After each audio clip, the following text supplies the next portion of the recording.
ساڵی شەهید بووبین.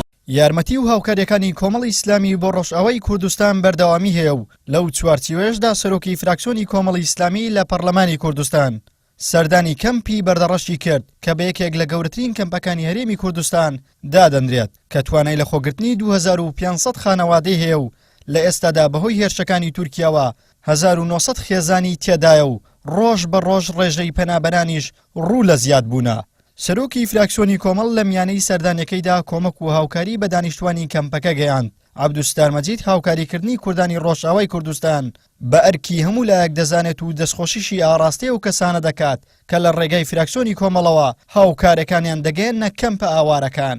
میوانەکانی ڕۆژئاوامان بەسەر کردەوە لێرە لە بەردەڕەش بەڕاستی لە بارودۆخێکی خراپدا ژیان دەگوزارێنن بۆ پێویستیان بە هاوکاری و یارمەتی هەموو لایەک هەیە. هیوادارم خوای گەورە بارودۆخی وڵاتەکەیان لە ڕۆژئاوا زوو ئاسایی ببێتەوە بگەڕن سەر جێگە و ڕێگەی خۆیان. ئێمەش ئەوەندەی کە لە تواناماندا هەبووە لێرە بە هاوکاری ستافی بەڕێوەبردننی ئەم کەمپە ئەندازەیەک هاوکاری بەسەر ئەوانەی کە بێدایک و باوکن و ئەوانەی کە کەم ئەندامن و ئەوانەی کە پیاوەکانیان نەماوە لەو خوشکانی کە پیاوەکانیان نەماوە دابەش کردووە. سوپاسی ئەوانەش دەکەم بەڕاستی کە هاوکاری ئێمەیان کردو کە بتوانین ئێمە هاوکاری ئەم خوشک و برانەمان بکەین لێرە لەم کەمپە.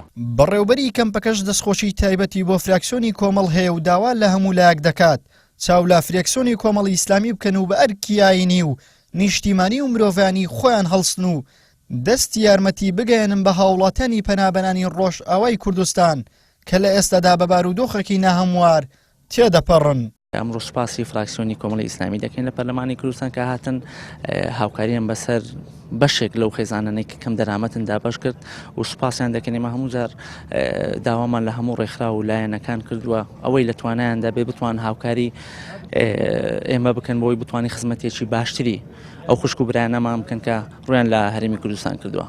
ئەندامێکی فراکسیۆنی کۆمەڵی ئیسلامیش لە پەرلەمانی کوردستان دەڵێت وەک پێشتر بەڵێنماندا بوو کە لە خزمەت خەڵک بین جیاواز لە زۆرینەی ڕەهای بەرپرسەکانی هەرێم کە لەم سەری ساڵەدا خەریکی گەشت و سەفا و سەیرانن بەڵام ئەوان لە نێو کەمپەکان و هاوکاری کوردانی ڕۆژئاوای کوردستان دەکەن.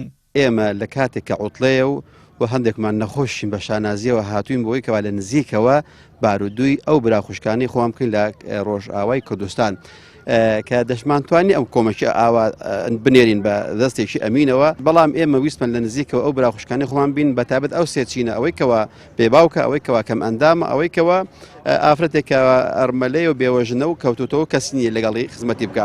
ئێمە وامان لێکرد ئەو هەستە ئاینیە بوو کە خوای گەورە دەفەرمێ وتەعاونوا عەلى البر والتەقوى ولا تعاونوا على الإثم والعدوان.